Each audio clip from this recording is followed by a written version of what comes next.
Hey, this is Tom Calvin. Thanks for tuning in to Tomorrow's Legends.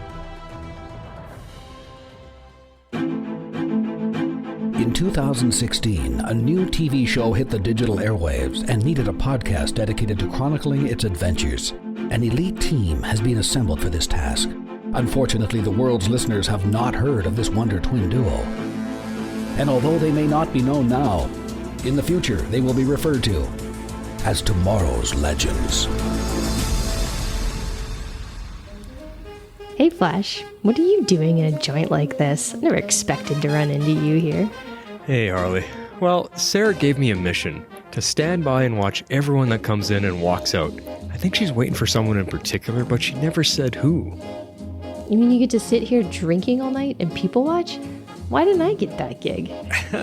Because knowing you couldn't keep to yourself and probably be picking their pockets as they stumble by all drunk and not even paying attention. Yeah, but... You're probably right. I just wish she'd ask me to cause a diversion, because that'd be way more fun. Oh, no. I can barely take you singing our feedback jingle. I am not sticking around to hear you break every glass in this joint. And now, here are your hosts, the fleet-footed Flash and his hammer-swinging partner, Harley Quinn. That's right, nobody wants to hear me singing. No one wants to hear me singing either. Hello, Legendaires, and welcome back to Tomorrow's Legends. We are here to cover Season 5, Episode 3. Oh, this feels weird to say this one. Miss me, kiss me, love me. I am the Flash. And I'm Harley Quinn. Hello, Legends. See, Gideon has a much nicer sounding voice. She should be doing the singing here. There we go. We need Gideon to sing. Sounds perfect. All right. Well, welcome everybody. I think you've got a tiny bit of news. Nothing major, but some stuff here, Harley. What do you got for us? Yeah, nothing too major. I just wanted to give an update because I said on the last podcast that our episodes weren't posted, like there's no dates with them. And so I looked again after this episode aired and they showed us dates for the next 2 weeks, February 11th and February 18th. So I don't know exactly why they're not releasing all the dates for the year. I don't know if they're contemplating having to shuffle some things around or what's going on, but I'll keep checking back every week just to kind of see what the update is. But the episode titles are all out there. I left that same link in our blog post. So if you all wanted to check out the episode titles or see if there's any new dates, there's a link to the Wikipedia page if you want to check it out. But you said that it doesn't really give anything away, really, the titles. I don't think so. I mean, there's a potential that it may as like the seasons go on. Like, I mean, when they announced Hey World, I mean, it was kind of pretty obvious what that one was going to be about. Yeah, that's true. But I mean, look at the title of this episode, Miss Me, Kiss Me. Like, that gives us nothing. We have no idea what they're talking about. No. And I mean, the episode title for next week I think it's called Slay Me or something like that. Oh, okay. Yeah. The premise is the Encore is like a slasher or something. That's all I got. So. Well, that's really all we got. The other thing we want to do, we're going to start reminding everybody of this from week to week, because when you listen to other podcasts, they do it constantly and we haven't done it enough. We just want to let you guys know about our Patreon page, that is the place to go to be able to support the show and support all the work and time and effort that me and Harley put in to bring you this podcast. And yeah, that's all. It's just you guys saying thanks. And this is how you do that. If you'd like to support our podcast, you can do so at our Patreon page at www.patreon.com/tomorrowslegends. See, as easy as that. As easy as that. There's all kinds of levels of donations. I don't know what you want to call it, but there's different $1, $2, $5, $10. It's all over the place. So, and it's a monthly basis is how we got it set up. And like Harley reminded you guys that, you know, once you guys support us for a little while, there'll be some swag in it for you. That's kind of how we have it set up right now. We don't really do, a lot of other podcasters do like Patreon specific bonus episodes and where they talk to the fans and do all these different things. We haven't really figured out a way that would work for a Legend show. There just isn't enough to talk about to bring extra episodes, so we just figured swag is maybe the way to go. Yeah, I kind of agree with that. Yeah. All right, well, let's get to this episode and go with our ratings. What did you think, Carly? What did you think? All right. I gave this episode 7. 2.0 Zari is smarter than she seems. So overall, I would say that I enjoyed the episode. The Encore of the Week premise, though, it's already starting to get old. We can talk about this a little bit more, but I mean, basically, I don't want to see the same, like, he or she died, but they're not dead, and now we have to follow this random storyline that has nothing to do with anything just because it's like fun. I don't know. I'm not vibing with it, at least not this particular episode. I mean, the Rasputin stuff last week was okay, but I felt like there was enough other stuff going on that gave it more substance, whereas this one just like not at all. Like, don't get me wrong, it was an enjoyable episode, one of those quote popcorn episodes Podcast Overlord always talks about, turn your brain off and just enjoy it kind of thing. But we'll just have to see how the rest of the season turns out. The one thing I did notice that I think I forgot to put elsewhere in our notes, so we can talk about it a little bit if you want, is I actually noticed and liked the slimmed down cast. I do have that in the notes later. Do you? Okay, Yeah. good, because I thought it was definitely needed, and we can talk about it later. Yeah, for sure. All right. Well, what did you think? Well, I'm with you in the beginning here. This is kind of like a two-part rating for me because I watched this episode twice and I found something very interesting with this one. And yeah, on first viewing, I give it a 7. Notes that I didn't know Ava could hit.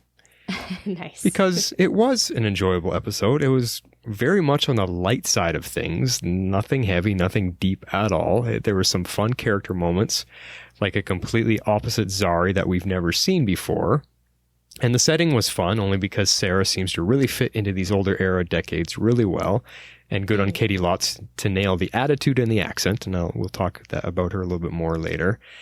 But here's what happens. On the second viewing, to get my notes down, this episode plummets in its rating for me, like all the way down to a 4.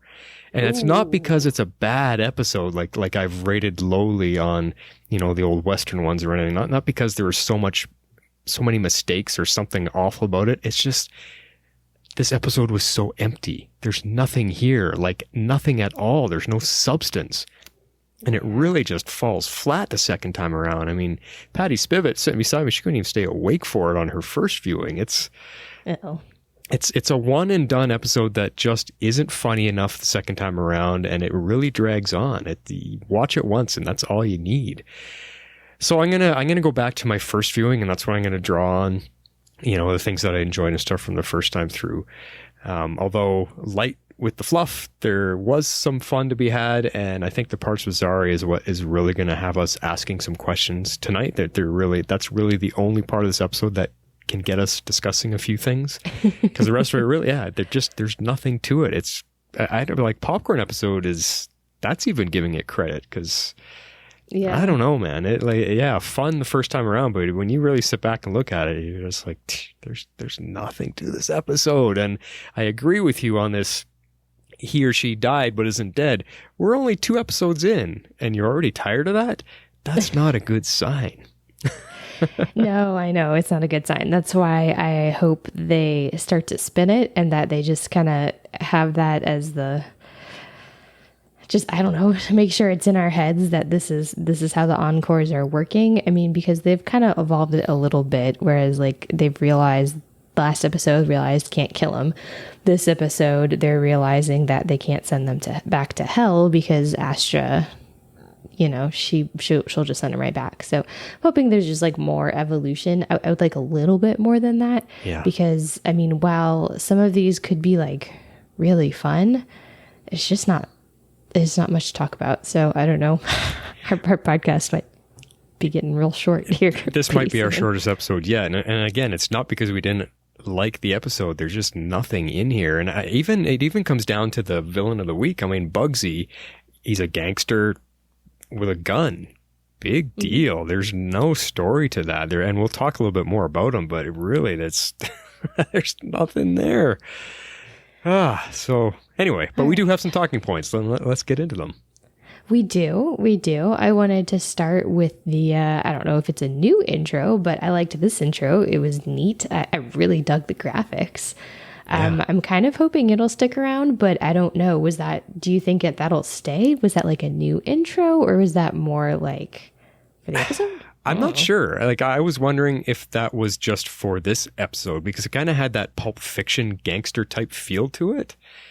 Do you remember the movie Pulp Fiction? It just had that kind of feel. So I wonder if that was just designed to match this episode. So I guess we'll see if week to week we get a new one, or if this will stick. And I heard some chatter, maybe it was on our Facebook page, that it felt like the Killjoys intro. I don't know if you watched the TV show Killjoys. It's a pretty fun sci-fi show. It's got a very graphic, like cartoony opening like that. But yeah, I don't know. I'm going to wait to see before I pass judgment on it. It was sort of cool, but it lost that heroic feel to me. You know, when we get the big thundering music and the DC Legends of Tomorrow as it all flashes, that to me is very heroic feeling. This didn't feel that way. So yeah, this felt more comic book to me. Mm-hmm. Which is fine. It was fun. I'm just unsure if they play it every week, then I'll make my judgment call on it. Okay. We'll have to see what they do with it. Mm-hmm. All right. Let's talk about Zari. Sure. Well, that's the biggest part of the episode, I think. So it is the biggest part of the episode, and then we can hit on a couple other points to bring it home. But okay. All right. So I think this episode really was just like an introduction to the new Zari. So I guess we just need to figure out how we're kind of feeling about her. There wasn't, like you said, on any of this, there wasn't like tons of substance, but it was more like, we kind of need to set the stage. We need to show you learned a lot about her former history. Now we very need to quickly like get you up to speed with what she's like now without taking an entire season to do it. That's kind of like the feel that I got, but that's a good way to put it. Yeah. Yeah, but aside from that, how do we kind of feel about her? Do you want to start, or do you want me to start? Well, I think Tala was doing a great job at playing a very typical online sensation that we just see way too much of even these days, 40 years before, or no, I guess 20 years before this time period, because it was 2045 they jumped to, right? 44, but or 24, yeah. So even nowadays we see that, and it's gaggingly awful to see these people that are so shallow and so all they care about is their reputation and how they look, and it's like it's awful. It's a really shallow, non-existent type piece of society, and I can't stand it really. So, but she played it so well, and it makes me love the actress even more, because it is a complete opposite switch from what we know Zari to be. You know, the snarky computer hacker that's really, really smart, but really, really caring. So everything was opposite about her. So it was good. It was good for Tal. I like to see that. She was really good at being such a diva. Yes, but it was great. It also made me feel a little bit icky, because I love Zari so much, being one of my favorite characters from the last couple seasons. I love her character. So for her to play this, I just felt all kind of, this is just, I don't like seeing her like this. So I'm curious how they're going to get Zari back, because I can't see this character continuing through the entire season. That this character that she's playing doesn't work on the show for a long period. Not for a long period, yeah. So it'll be interesting to see how they do this, because at least for this episode, and we'll come back to this a little bit more, but at least for this episode, they had her not remembering Nate at all. But like how I kind of felt about her character, I would describe her as, she's definitely very cunning, but vapid. Like, it just like she wants to come across as being like a complete like airhead is kind of how I felt, but you can tell that she's very used to manipulating people and getting her way. I mean, so she's still got those like same smarts. She's just applying them in like a very different fashion. Ah, okay. I was going to say, Professor Holly, what is that word vapid? I've never heard that one before. Oh, vapid. It's kind of like empty headed, not a lot going, not a lot okay, to them, shallow. Yeah, but I agree with you. She's hiding it from everybody that she sees things, and it shows. We'll talk about that in a second. It definitely shows in this episode that she's very perceptive. Yes. Yeah, for sure. And manipulating. You definitely get that later in the episode. But so like, just to bring us up to speed on her history, which we kind of already know, because, you know, we've heard about a lot of this in the off season, and we remember, you know, a good bit of this from last season as well. But she now grows up with her family. She has a very loving family, a very caring family, I guess, more or less. You can argue how much she really gets along with her brother at this point or not. Yeah. But she grew up famous because of the dragon incident. So that very, very much completely changed her, not only like who she became, but just her the entire outcome of, you know, what happens to her family. So you can really tell that the fame like really shaped her in almost the same way that like losing her family kind of did. It, albeit completely opposite. Yeah, I that's a good way to look at it. I mean, her path was laid out according to what happened to her while she was a kid. And like I've already said, it's crazy how opposite it is. It's completely opposite. Every aspect of her life is completely opposite. Yeah, well, I guess that's what happens when you get famous at 11 years old or whatever it was. Yeah, well, you see it in the real world. Yeah, I mean, that's true. Yeah, it's pretty crazy. All right. So this is the point I said we were going to get back to. Now, we get to the very end of this episode. She's kidnapped and brought onto the Wave Rider at the very end. I mean, I use kidnapped loosely. Shoved, kind of. Yeah. I mean, she was storming off to go tell her parents, and they just time portaled her right out of there. Which, by the way, that answered a question. They do still have the time couriers. Yes. Yeah. Which is cool. But were they weren't watches or anything. It looked more like a communication device that they carried in their hand now.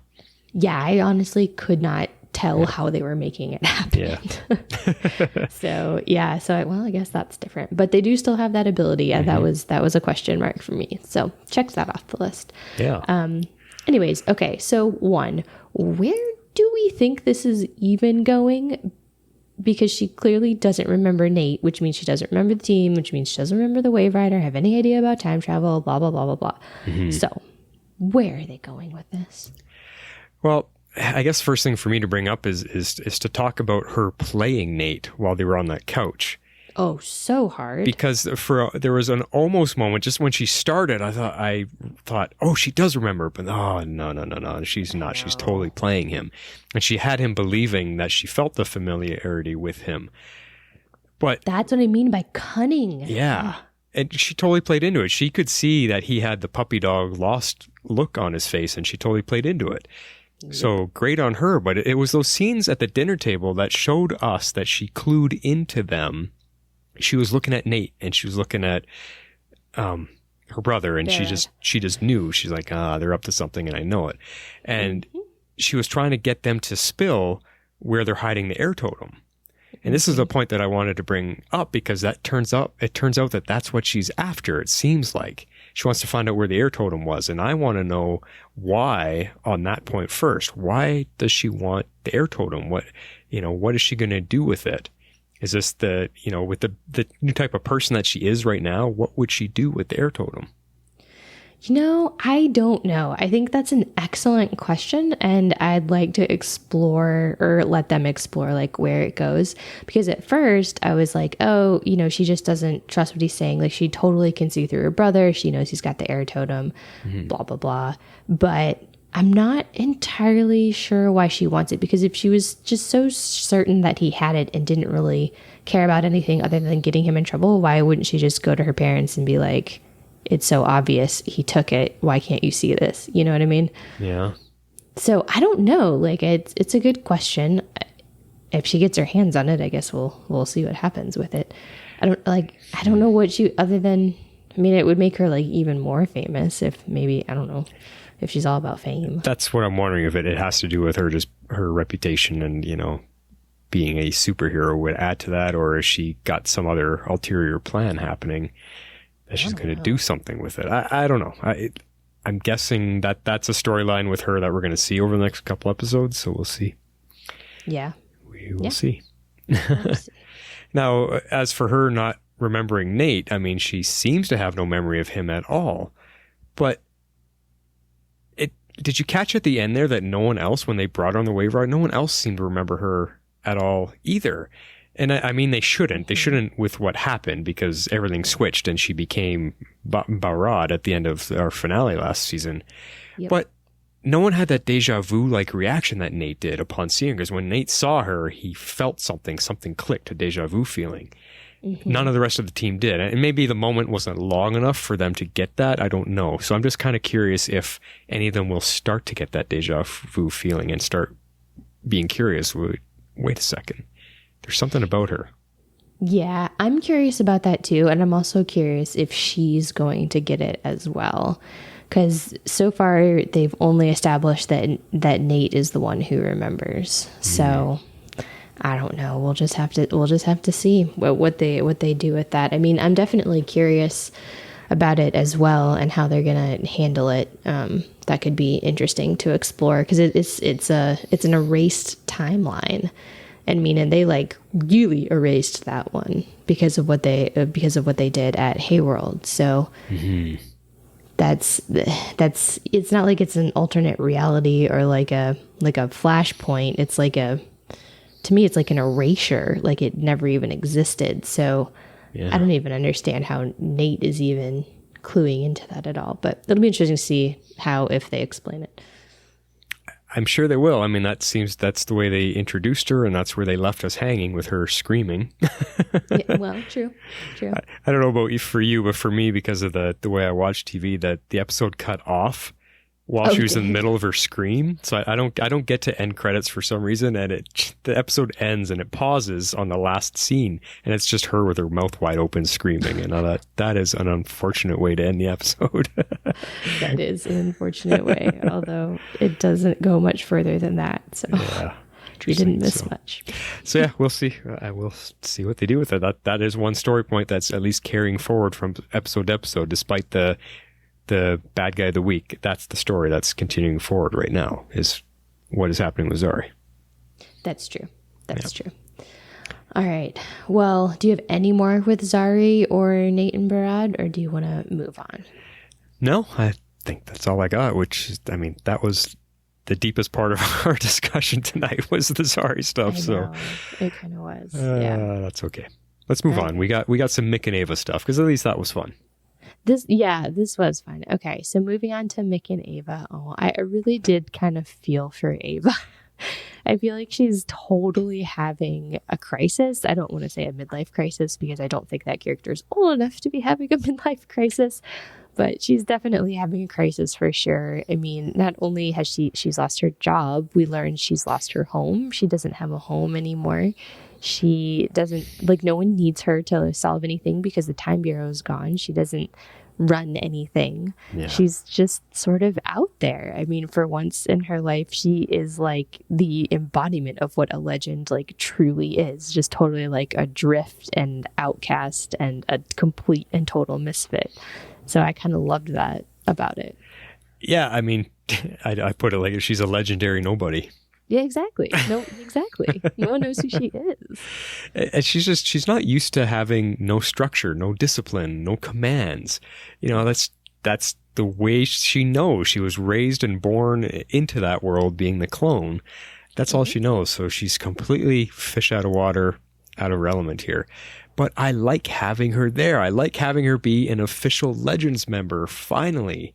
Yes. So I'm curious where they're going to go with her story from here on out. It's obviously right now it's her trying to fit in, but they've got to go more with that. They got to, because we see her trying to command the team, and then she's like, "Oh, I'm sorry, Sarah, I'm in your spot." And she backs off. So that, there's these kind of things that she has to grow and learn from and figure out. So I just want I want to get some more depth for her as a character, because she is one of her favorites. What I did like is how enthusiastic she was in the beginning. To start with, she was so into the mission, and that was fun. Talk about, teacher's pet, go getter, whatever, kissing the boss's butt, whatever. She was right up there just wanting to prove herself and be part of it. Now, I want, this is where I'm going to call back to what you had said in the beginning. It's the idea of how small the team is right now. I really like that. It leaves room for so much better character development and time that we get to spend with each of them. Yes. It felt great. And I'm sorry to say I did not miss Mona or Charlie at all this episode. I did not either. I loved the time we got to spend with everyone. That's why I guess I was really wanting more from this episode, like substance wise. But I think we're going to look back on this particular one, maybe like mid-season or end of the season, and just kind of realize it is for what it is. It truly was kind of, I think, setting the stage and setting the pieces for the rest of the season, because last week's didn't really do that. It was like our first episode back, but because it was that documentary style and they were trying to get rid of people and do a whole bunch of stuff that quite honestly they should have done in the season finale, last season's finale, like it just didn't feel like the premiere episode was even like setting the stage. We've already lost an episode to Crisis. So it's going to be a very compressed season, and I hope that it takes off from here, but we'll see. They've got to go somewhere. It can't just be this villain of the week thing. There's got to be some depth to it.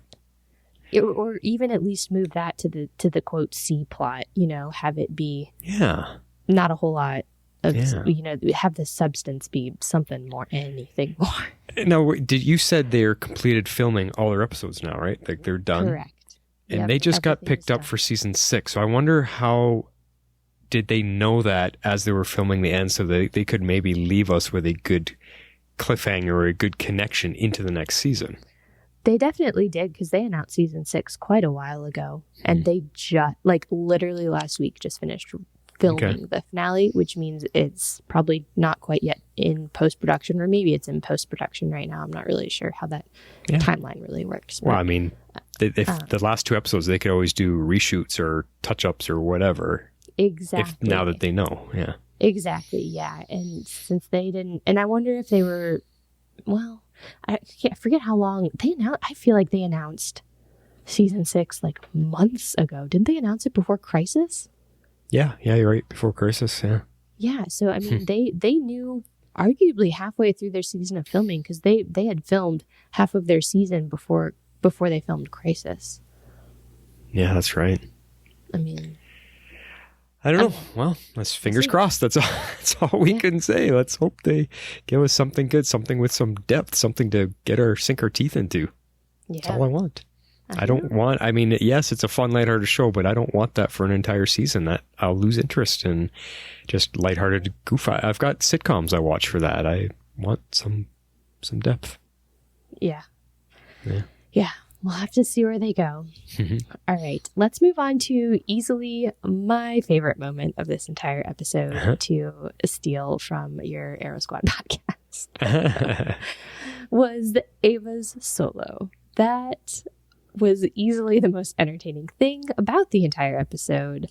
Both versions of it. I was laughing hysterically. First, I was just like really enjoying it. I was like, oh, this is awesome. Like, she's killing it. Like, this is great. And then it switches.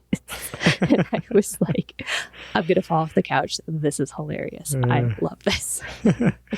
Well, when it first happened, because she's like, oh, diversion. Great. I can do that. And then she's sitting there putting on this fantastic performance and everyone's enjoying it. I'm thinking, where's the diversion in this? Is she going to like grab a guitar and smash it? I'm just thinking, what's going to happen here? So it was surprising, and both performances were equally as surprising, because you didn't expect that, wondering where the diversion is, and then when it all turns out to be, she's in her own head, she's in her own drunken head, thinking like we've all done at the karaoke bar when you're drunk and you think you sound like Whitney Houston and you don't. That it was funny and was equally surprising and just goofy. And that, so what I'm wondering though, if that really was her singing, I know. The first bit, like the first bit, you know, what was that? Why am I tripping on the actress's name? Oh, Jess McCallan. Jess McCallan, yeah. I kind of want to say it is, but without doing some quick Google checking, I don't know if she is, you know, like a singing, you know, she does like singing out or Broadway. I don't singing really, actress, yeah. Well, yeah, you know what I mean. I can try and Google. I think quick. in the scene, I don't know if she was actually singing in the scene because I didn't see the strain in her throat. When people are really singing, you can see the strain in their throat muscles and their, you know, the veins. They rarely do that live. Yeah, they almost always do it in a studio and then have them act the singing. Which is what I was saying. Like she did a good job doing the American Idol sing along.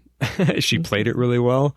And the second one, yes, super funny, get the moment. But that type of really bad singing is exactly why I hate karaoke.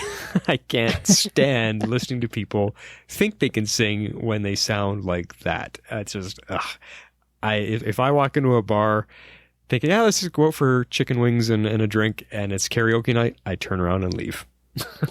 Because I hate it. Yeah. Well, you know how sometimes though, like you go to those karaoke's that aren't like real karaoke's, it's like legit people that can actually sing. Yeah. Yeah, and sometimes those it's I good. like. Yeah. Yeah, those I like when it's the people that like it's not a karaoke where anyone can get up there. It's really a karaoke. It's kind of like an open mic night, but like you have to be able to sing to do it. So those are enjoyable. I've done those before. But yeah, it's only enjoyable if the people can actually sing.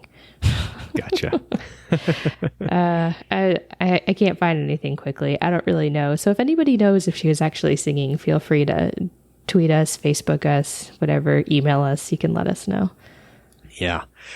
Well, moving on to another point though, with Ava and Mick there, did you notice that early on when they first sat down on the bar and she's complaining and he gives his Mick wisdom that we were hoping for, and she picked up on it. She picked up on Mick being really observant and how perceptive he is. And we were hoping that someone would start to notice that. So yes, she got drunk in this episode, but I'm wondering if she's going to remember that. And this is going to be something that maybe develops as a friendship between the two of them. She acknowledges that he's more than just the hired gun. I hope so, especially since they've given away all of his like Rebecca Silver stuff. Mm-hmm. The dude's got to do something than just crack a one-liner and drink beer, right? I mean, because the actor's not going to want to do that. Exactly. I mean, at least he did, or maybe he does. I don't know. Maybe he's really enjoying it because it's easy. But, yeah. Yes. You know, but I mean, at least he did that instead. You know how it used to be like Mick would have like 2 one-liners and like one scene where he was like drinking beer. At least it was multiple scenes and multiple lines throughout the episode. There was much more Mick. But aside from this little bit of conversation, it wasn't overly substantial for Mick. So I agree with you. I hope they kind of bring that back out and that he gets to have some more like one-on-ones, not only with her, but with the rest of the team. Cause those are some of my favorite moments when like Mick gets to do that and just kind of lay it all out for them and be like that wisdom and that like person that's not like a therapist, but the person that's like pointing out and telling you like exactly what you need to hear. He does that very well. Yeah, and it's funny because when you think about it, it's almost everyone on the team comes to him at one point to dump their problems on him. And it's like they all do it, but unknowingly that they come to him for his wisdom because they need to hear what he has to say. But they don't remember it outside of that. And Mick's a good guy to go talk to. I mean, they just happen to do it by habit. It's kind of funny. It is kind of funny. But I do like it. And I like that it tends to give him more screen time. Yeah. Now, you laughed at the singing part. The funniest part for me, and it was almost kind of a background thing, was while she was singing her horrible karaoke, Mick pulls out his cell phone and starts filming it. And that was just kind of in behind Sarah. And that made me laugh because I know he's going to use that to blackmail her or embarrass her or whatever. Well, he tried to bring it up later and show it to her. And Sarah was like, nope. Yeah. He was very happy. Oh, I have that right here. Yeah. It just that's a total Mick thing to do. He's just filming it. So it was fun. It was funny. It was very, very funny. He's like, this is great. Well, moving on a little bit about John Constantine, I got just a small question for you here first. His American accent, Was it believable or was it bad? Bad. It was bad? Okay. It was bad. I mean, it may have been intentionally bad. I don't really know, but it was bad. Well, because even the actress, the other character that was hiring him, even she's like, I knew, I could see right through your horrible Bronx accent or whatever she says. Yeah. Now, is that actor, is he really British? In real life? Yeah. Okay. I think he's Welsh. Okay. So he's, all right. So that was him he's got doing... like, not only does he doesn't really have a true British accent. He's got that like funky Welsh accent. Okay. But more or less how he speaks as Constantine is essentially Is him? Mm-hmm. Okay. Cool. Yeah. So that made it funny then, just to hear The his accent. The Welsh accent may be toned down. I don't know. Do you know the actor Matthew Rhys? No. He's a phenomenal actor. He has an amazing American accent. He was on the TV show The Americans. That's what people will know him from. He plays Philip, the main character. But he's also a Welshman. And when you hear his Welsh original accent, it's like crazy different. It's kind of like Britain had a baby with New Zealand and it produces this like crazy accent. It's really cool. But then when you hear his American accent and like how flawless it is, yeah, there's definitely differences. So I don't know how full on, or maybe he's just from a different part of Wales, that Matt Ryan really is. But I think his Constantine voice is more or less his true his real voice. Well, it's even like Henry Cavill. He's full on British, but you can't, when he's Superman, you can't tell. He's true, all-American boy. It's good. Yeah, he did a really good job with that accent. I was impressed because I knew him from The Tudors and I knew how British he was. And I was like, ooh, this is either going to be really good or really bad. All right, let's talk about Astra for a sec, because holy crap, has she become evil out of nowhere? And I want to ask you why. What has got her turned so dark? Because she was just a little girl and she was calling to John to save her, and he doesn't. Now she's grown up, what I don't know how many, 10, 15, 20 years being in hell? Like, is it just being down there that would turn her so evil? Why wouldn't she want to still be saved when John is trying to save her? I would assume she's kind of just too far gone. I don't know. I think I'm more or less in the camp of believing at face value, like what they're telling us is she doesn't want to be saved. She's been kind of under the thumb of the triumvirate and she's wanting to get power. And so, she was powerless for so many years. She was, probably, who knows what all she went through down there. It is hell for that long. And during very formative years when you're forming like your identity and like who you are, like your experiences very much shape that. And Good point. Imagine, growing up in a place like that. So I'm kind of on board with she kind of is almost too far gone. I don't know, maybe John, the constant exposure to him over the season, like Ray says, we'll be able to get to her. I don't really know. Yeah, no, that's you make a good argument there. She's in hell. It's hell. You can't get any worse than that. And she's in a time of her life where she's very easily influenced by everything around her when you're growing up from kid to teen to 20s. Mm-hmm. That makes sense. So being in hell, yeah, that obviously shaped her to be the adult that she is right now. So, yeah, okay. Yeah. And last season, she said a lot about like having to survive and like doing what she needed to like make it and keep whatever shred of humanity she may or may not have. Apparently she is still technically human since she was sent to hell, so technically she's a live person in hell as opposed to interesting, a soul that is like owned. Like Masha, he's a soul, she owns him. But like when John goes down there, he's a human in hell, which is why he always has to have a fish hook back out, if you will. Yeah. So it's interesting. Where can she gain power from being a human and not a soul? How does she get power down? I guess it's on the same plane as the demons that are down there. Demons are not souls. They're not spirits. They're full-on physical beings. They're demons. Right. So she's just another being that's down there. Yeah, exactly. Yeah. Interesting. That's a good way to look at it. I just wanted to touch on Sarah again here because I really enjoy Katie Lotz when they go into these eras, and it seems to be the 1940s to 1970s, that stretch of period. She always fits in so well, and Katie does such a great job finding the character to fit in that time period. Yeah, she does. She does. And I'm just impressed. I'm impressed with her performance. And in this episode, she had the accent, she had the swagger, she had the look. That actress just fits that 1940s to 1970s time period. It's crazy. She's good at it. Yeah, she does the noir well. I think that's what it is. When it's got that feel, that like gritty feel like that, she always does that. Really pulls that off really well.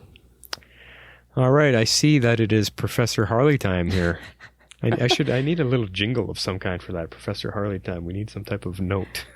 I know, right? Well, I mean, last week our encore was Rasputin, and his story is pretty well known. It's almost like folklore at this point in like most parts of the world. People know all about the Romanov family, all about, the lost Anastasia and, who he was and how that, that all goes about. So I didn't really do my digging last episode because I didn't really feel like it was kind of needed. So I went ahead and did some for this week because I knew who Bugsy Siegel was, like he was a mobster, but I didn't really know like too much about him. So I decided to just pull like a few things and just see how close on the money they were. Because sometimes when they do these things, they're pretty close. And other times they add in some things that are very fictitious. So all right, class time, history class. What do you got? All right, so I'm going to try and go through this quick and just hit highlights. But as we said, this is interesting. He's a founder and leader of something called Murder, Inc. I was like, oh, okay. He became a bootlegger during Prohibition. So obviously after Prohibition was repealed, he turned to gambling, and he actually had a really big hand in getting the Vegas Strip kind of established with those original casinos. It was very, very corrupt back in the day, especially back in those days. And then, he was mainly a hitman. He was muscle, kind of like you said. He wasn't really anything special. He was known for guns and violence, and he was just a thug, man. So yeah, they talk a little bit about how he was murdered. I think he was gunned down like in front of his home or something, which was kind of weird. But he was gunned down in front of his girlfriend's home. So the interesting thing is that they had it dead on. The name of his girlfriend was Virginia Hill. They referred to her as Jeannie or Ginny. I couldn't quite tell exactly what she was saying. Hill. So I would say that's a plausible nickname for Virginia. So at least that point was kind of historically accurate. I mean, Bugsy Siegel was what he was. I mean, he was a mobster. He was a all around bad dude. So I feel like they got that pretty spot on. So I would say this one was pretty good for as far as history goes. Good job, writers. Yeah, there you go. Good. It's just fine. He's a gangster, but that's it. Yeah. Yeah. Again, just not a lot there. Entertaining for a little bit, but no depth to this. I guess that's the villain. You can't expect a lot from a villain of the week, but I know. I want someone more interesting. So I'm hoping if we get into like a Jack the Ripper or someone that's really got a good scary history, even that what's a good reason why they're back? Why should we be worried about these spirits being back on Earth? Bugsy Siegel, I don't know. That's kind of how I felt about that one too. So I don't know. We'll just have to see where they keep going with this. This one I was not overly impressed with, but maybe he's just to the introduction, kind of get our feet wet. Although I guess they did Rasputin. I thought Rasputin was better done than this particular one. So the other thing that's kind of bugging me is the fact that they named them Encores. I don't really like that either. Gaggingly bad. Come on, writers, be more creative, because that's just awful. Yeah, well, it was Mona who named them, even though obviously it wasn't. Yeah, but all right, let me ask you something. What is the deal with his gun, the glowing green gun that can fire one bullet and kill a whole bunch of people? Like, they didn't explain that at all. Or did they? Did I miss it? Well, they sort of did. That's all the discussion between John and Astra. So that was all her doing. So when she sent him back, remember how she said, and this was in the very beginning, that she's trying to gain more currency. Currency in hell is souls or soul tokens. Yeah. And so when she's sending the Encores back, every person that they kill is apparently a soul one for her, or a soul token one for her. Okay. So I assume she gave him, or she did something to his gun so that when he fired it, that's why it had the magic bullet, but it only had 6 of them. So when they would fire it, whoever it hit, it would kill them, and all those souls go to Astra. So she gets more wealth in the currency of hell. So yeah, that was kind of the deal with that. Yeah. Okay. Yeah, that answers it for me. I mean, it's a gun. Whoop-de-doo. Yeah, and in case people forgot, it is gone. John used all of the bullets, so the gun, unless she sends it back or something, a similar weapon back with someone else, the gun is done and gone. So it's not a MacGuffin, or it's not a, what is that? Chekhov's. It's not a Chekhov's gun. He spent it. It may have been for this episode, but it's not for the season. So. All right. Now, Officer Sullivan, Ray makes a huge point about that. With a couple lines that he says, I'm thinking, okay, what are they referencing? I have no idea. I don't know if this is a DC Comics thing. What is the Sullivan? It is a DC Comics thing, although from what I can tell, it is a very, very minor, almost footnote to the DC Comics. Oh. They're called the Sullivan crime family. It's like an Irish mob or crime family, kind of deal. And they appear in was it the Long Halloween series? I have no idea. Maybe a few others. Yeah, they're like essentially like a footnote in in DC comic book history. So I think that's why they kept mentioning it, is because they were trying to like make you pay attention to the name. But I don't know. I'm pretty sure it was Jeff Gentry, X-Force 11. He tossed the link into our Facebook group because we're all like, why are we supposed to be paying attention to this? Who is Officer Sullivan? I was going to assume it was someone historical, kind of like an Elliot Ness kind of name drop. Yeah, but a big time cop or something. Yeah, yeah, but nope, just another. If he had said Officer Gordon, we would have went, oh, what? right? But that Sullivan didn't mean anything. So, okay. And he was crooked in the end, so I think that was all it was. Makes sense. Yeah. All right, they showed Gideon here, and here we are in a brand new season, and they didn't change her look. She still has that creepy-ass look to her. Why can't they make her look more like the actress? Because I think that would be such a nice nod to the actress that gets to play nothing but a voice role. I know, yeah. I don't know. I did notice it, though. I was like, oh, Martin's not going to like that. Wouldn't that be nice? Make her look like the actress? And it would. It would be a nice nod. The only thing I can think of is that they're trying to, for whatever reason, inexplicably keep her interlinked with the original Gideon on The Flash, who looked similar. I don't know. You've got enough programmers on the ship. They could fix it up. But, if they made her look like the actual actress, then knowing Mick, he'd probably fall in love with the hologram. That's true. Yeah. That's true. Jeez. All right. One little thing. Courtney Ford was in the main credits at the beginning of the show, and she's nowhere to be found 3 episodes in. She is not. She is off fairy godmothering. But why have her in the credits if you're not even going to show her? Like, she's not a main character. She should be here.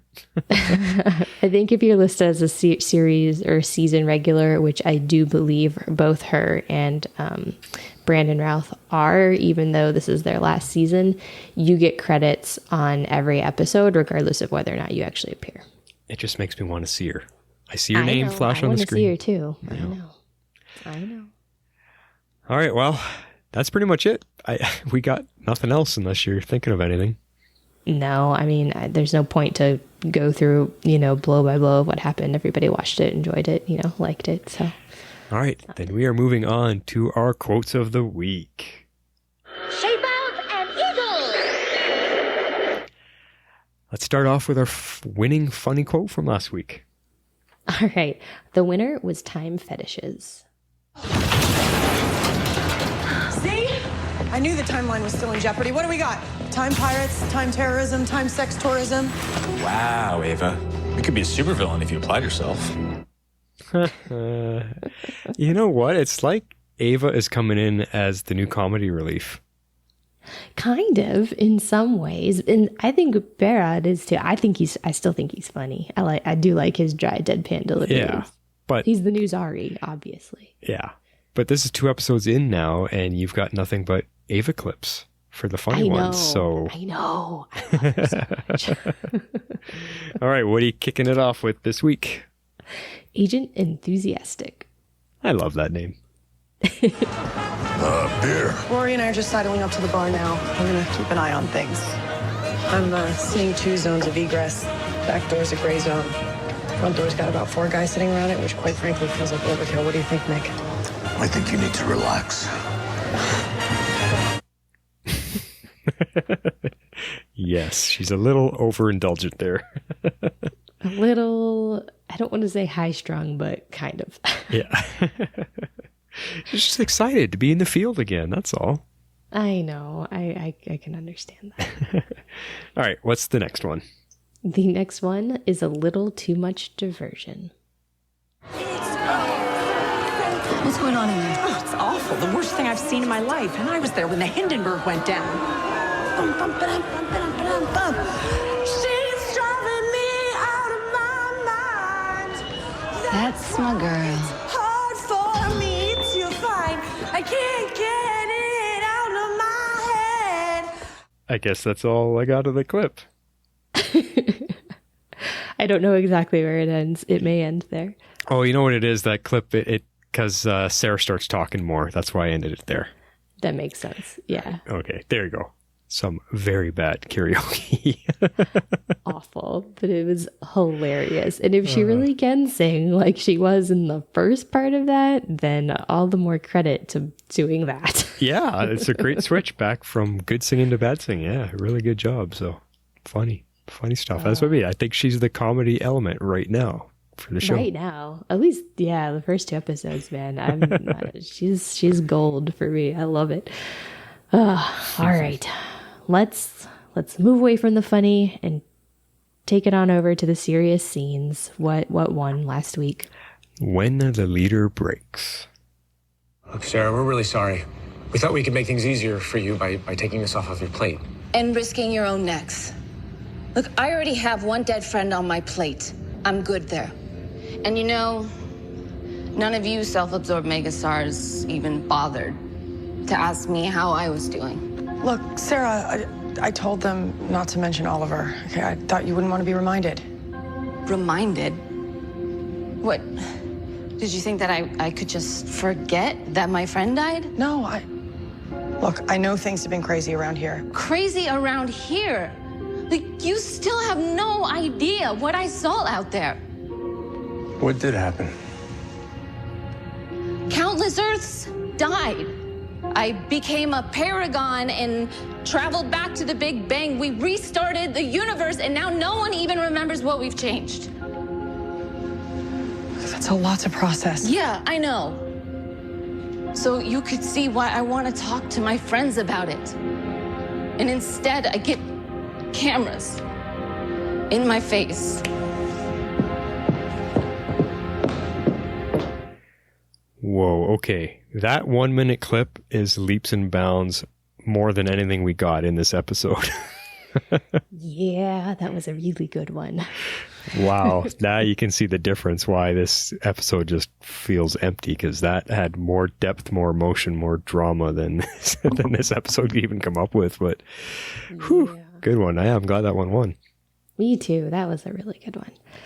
All right. Well, what do you have for us in this episode? Unfortunately, nothing quite as deep. This first one's okay. It has to do with John Constantine when he goes to face Astra, and he was actually going to go shoot her and end her, but he finds that he can't. So I'll play the clip and then we'll talk a little bit more after. Oh, and I'm calling this one Johnny Be Soft. You just can't stay away, can you? Careful, he's still got 1 bullet left. I appreciate your concern, Benjamin, but I'm not worried about him. We're old friends, aren't we, Johnny? So, why don't you tell me what you came all the way down here for? I came all the way down here to tell you.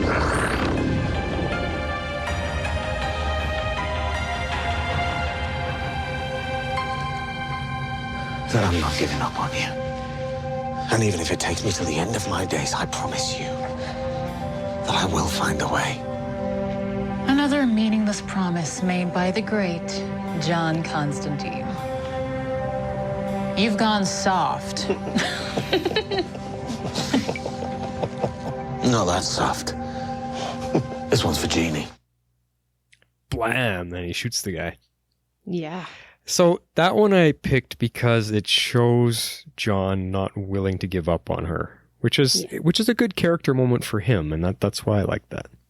Yeah, I agree. It was, I don't know, was it kind of a turning point for him in a lot of ways for his character?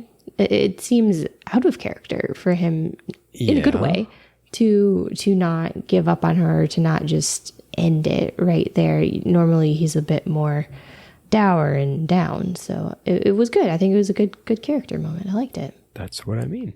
Yeah. And that actually leads into my second one, because the second one comes soon after that, and this was the one that I thought was really probably the heaviest moment we had in this.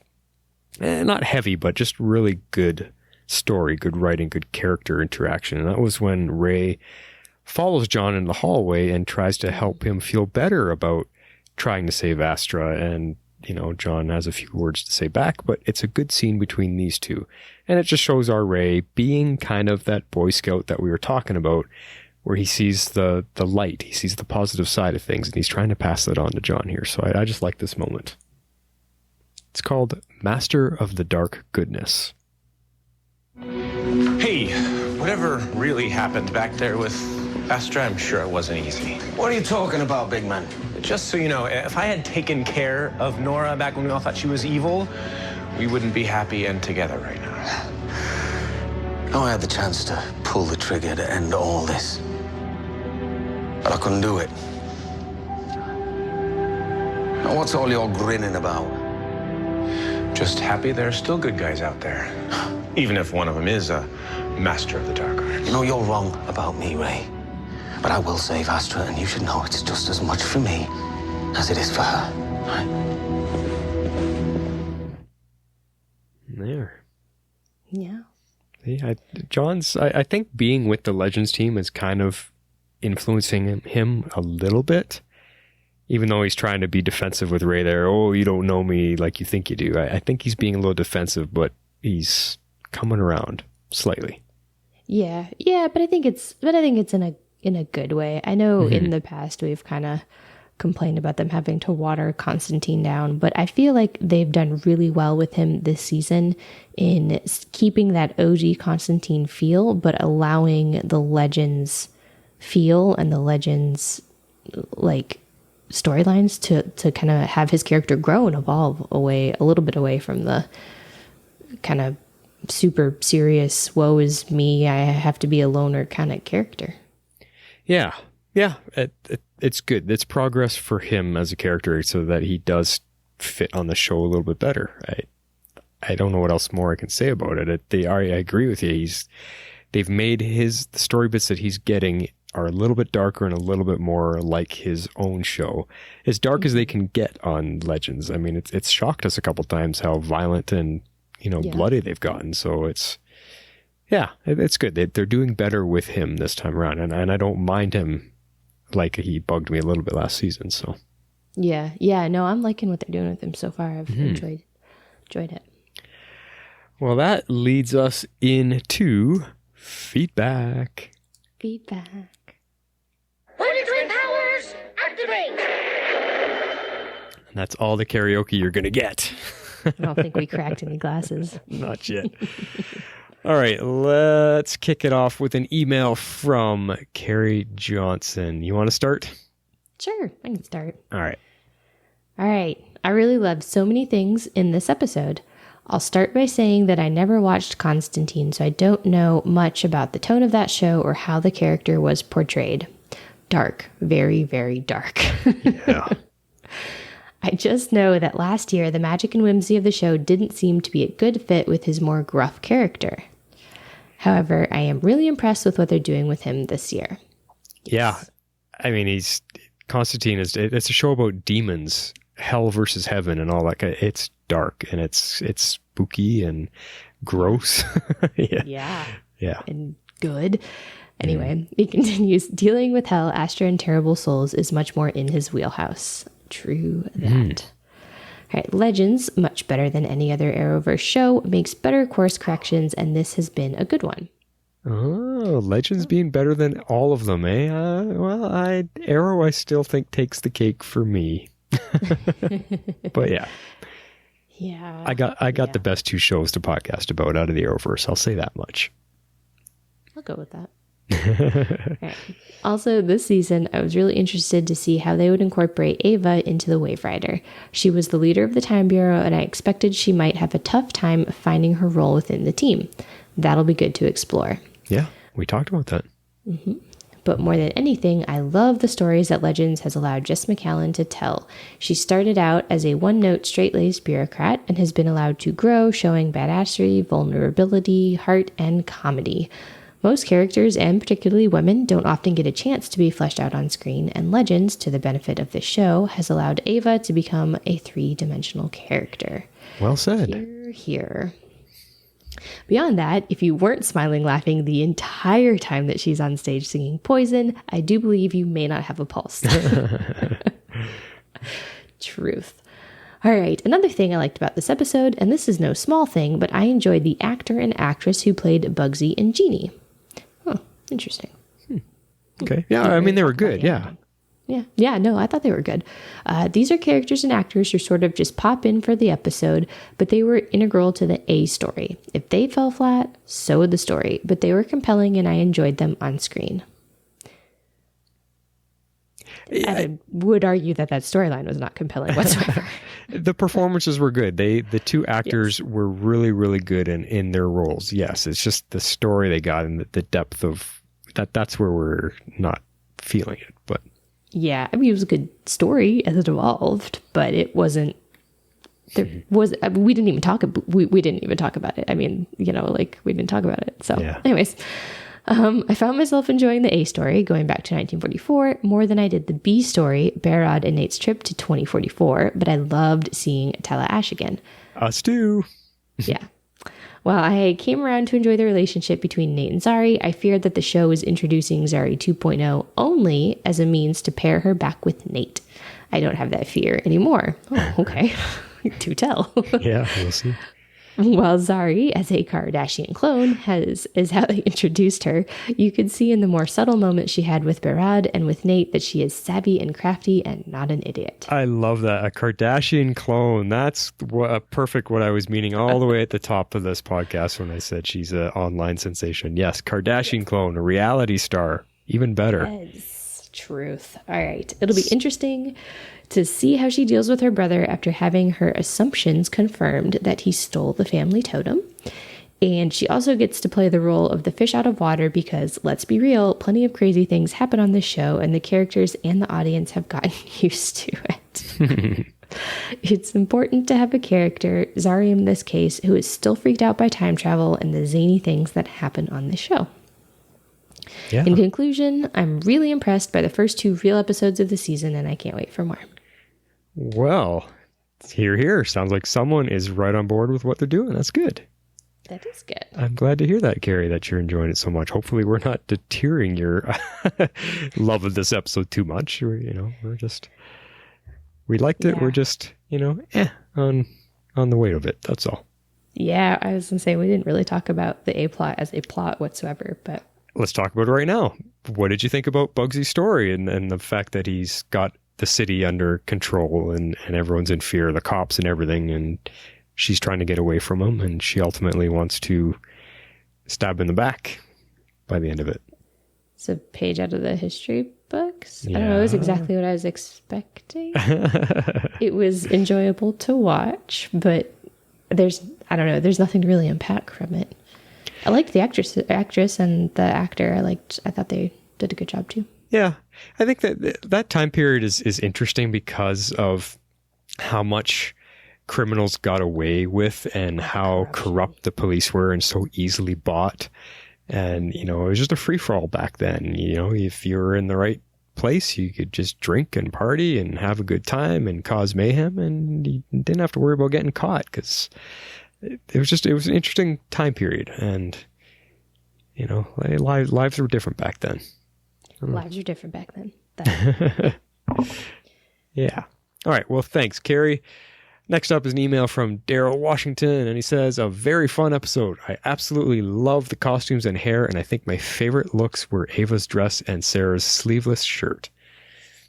I wonder if every Encore will come back with a mystical item. Rasputin had his hypnotism necklace, Benjamin had his hellfire gun, and I wonder who will have what next week. I can't believe Nate brought up the air totem at dinner. He knows Behrad stole it, so why would he bring it up? I miss the old Zari, the one with the ponytail and plaid shirts and tight jeans. I want that one back. I'm kind of with you there, Daryl. I'm so happy to see Mick and Ava be friends. Oh, sorry, I'm missing a line. I would love to know where her dragon is. After their animosity that last season, I'm so happy to see Mick and Ava be friends. I hate that Ava no longer has her apartment. I love the scenes there from last season. I'm loving Sarah being a supportive girlfriend. Ava Lance is the best. I really wonder if Zari will have a real plot this season, or is this just all a way to get her back to Nate? Well, that's 2 times people have brought that up now. I want more than that for her, but considering that this is the CW, it wouldn't surprise me. Charlie is now in the new credits, but she is gone this week. Oh, I didn't notice her name in the credits. Okay. I want to know where she is as much as I want to know where Zari's dragon is. Did anyone else notice Sarah's accent to Benjamin really amp up during the phone call? If it were me, I wouldn't have been able to tell it was the same person. Plans are nothing. Planning is everything. Dwight Eisenhower. That's like his ending signature. Yeah. Yeah, I mean, he's got everything is valid. And I agree with his points. I don't think I can handle this Zari for too long. I hope they solve that within an episode or 2. Yeah. Yeah, Sarah and Ava. I mean, I love the relationship, but I don't want too much of the mush in front of, when Ava was trying to lead the team and then she's like, oh, I'm sorry, I'm in your place. And Sarah's like, oh, don't worry, babe. It's okay. And I don't want that much of that kind of stuff in front of the whole team. You don't like it on The Flash. You didn't, yeah. Yeah. It's the same issue with Barry and Iris. Yeah. Let them have their moments, like he brings up their scenes back at Ava's apartment when it's just the 2 of them. That's fine. I want Sarah to continue to be the kick-ass tough leader that she is and not start getting all soft and, okay, sweetie, it's okay, and be like that in front of the team. It loses something for me there. I can see that. Yeah, I can see that. And that's all we got from Daryl, but thank you for that, Daryl. Last one is an email from ArcPhase 2.0. Okay, am I reading this one? You are. All right. Greetings, Wonder Twins. I need a drink. Oh, okay. Anyways, this week's episode seems a lot more tame and even a pretty cool opening sequence to start it off with. Yeah. Yes. We finally get to see the new life that Behrad and Zari had grown up in, and they seem to be doing pretty well off financially. Yeah, I think that has a lot to do with Zari. Mm-hmm. The whole incident at Hayworld has gotten Zari famous and seems like she is a famous blogger or something. Let's see how this version of Zari deals with the legends and how they will end up remembering her in the end. Exactly what we were saying. Question. Yeah. From what I can see from these released souls so far is each of them will possess some kind of magical object. Correct. Mm-hmm. Rasputin with his magical bauble and Bugsy with his magical hellfire gun. I think it was such a waste for Constantine to use up all 5 of the bullets from the gun. See, okay, I did not make that up. Yeah. He could have saved them for the other released souls even if he didn't kill Astra. Unlike Bugsy, Rasputin is in jars, so we will most likely see him come back again, and the gun would be useful against these immortal souls. Bugsy in the end really wasn't too hard to take down either, with Mick single-handedly punching him out in one blow. Oh yeah, that's true. Good point. Back to your point, not a very formidable villain. Anyway, also, Constantine sure likes putting other people's remains in his mouth. Oh yeah. Signals. There's twice in this episode where I went, oh. Yeah. First, Rasputin juice, Hellfire ashes, and even Bugsy's blood. There you go. I feel like we will be seeing him taste a lot more the rest of the season. No kidding. I think that's going to be the running gag, is what will John Constantine put in his mouth. That's what he did on his show all the time, and that's what I mean. It was gross. And that's why I said it felt more like OG Constantine. I was seeing notes of his series. I think they took that to mind. Oh, he just ends regards Arcphase version 2.0. Yeah. Yeah, he's right on all of that stuff. Commentary was me, sorry. But I think the Constantine using up all the bullets, if he had kept the gun, I think that would I don't know, it would have made for really easy writing. Can you imagine 5 more episodes? He's just shooting each one. Yeah, I know. I agree. I think, like, I see the point, and I understand kind of like what he's saying, but it would have gotten old. No. It felt more in character to have Constantine run into hell all half-cocked, shoot his way in, guns blazing. Yeah. Only to decide he can't kill Astra. So. Yep, exactly. Well, at least Bugsy Siegel can't come back. Yeah, it takes the gun out of the equation, and he has to find other ways now to send the demons back to hell. Yeah, well, I think it also takes Bugsy out of the equation too, doesn't it? He's like gone, or... Yeah, I would think so. Because maybe, I don't know. I guess we'll find out. I don't know. We'll see. We'll see who our bad guy is next week. I'm not sure. I don't know either. We'll see if they fix this villain of the week thing and give us at least a little more deeper stories. I don't know. But thank you 3 fine gentlemen, for your feedback. Much appreciated. I hope it continues on for the rest of the season, because it's fun. It's fun to be able to hear what you guys think and respond to it and everything. So all the rest of you out there, if you want to be part of the show, please do, and follow these instructions. If you would like to be a part of the show, you can send in your feedback to tomorrowslegends@gmail.com. That's spelled with 1 R. You can also reach us on Twitter @tomorrowslegends, also with 1 R. We'd love you to join our Facebook page at facebook.com/groups/tomorrowslegends and become part of the community. And that does wrap us up for one of our shortest episodes ever. I know. Although it's still over an hour. Yeah, but that's good. I always say an hour is at least good for a 45-minute episode, because, you got to talk about things. And we talked about news, and we did our skit. It's good. It was a shorter episode. Yeah, I agree. Yeah, totally. Well, that is like all we got, guys. Check us out on Twitter @TomorrowsLegends. Join the Facebook page. Talk to us there. Everybody's there. The community's alive and kicking, sharing pictures, sharing posts, all kinds of stuff. So check that all out. And yeah, I got nothing else, Jess. We do have an episode next week, right? No hiatus? Correct. Yes, we are back next week on the 11th. And as far as I know, although I did not check again tonight, we are back on the 18th, and nothing after that's been announced yet. So I'll check again next week. Perfect. Well, that is it, guys. Thanks for being with us. This is The Flash, signing off. And this is Harley Quinn. I'm out. Tomorrow's Legends is not affiliated with CBS, Warner Brothers, or the CW. We're a fan-made podcast for entertainment purposes only and are part of the Cybercast Network.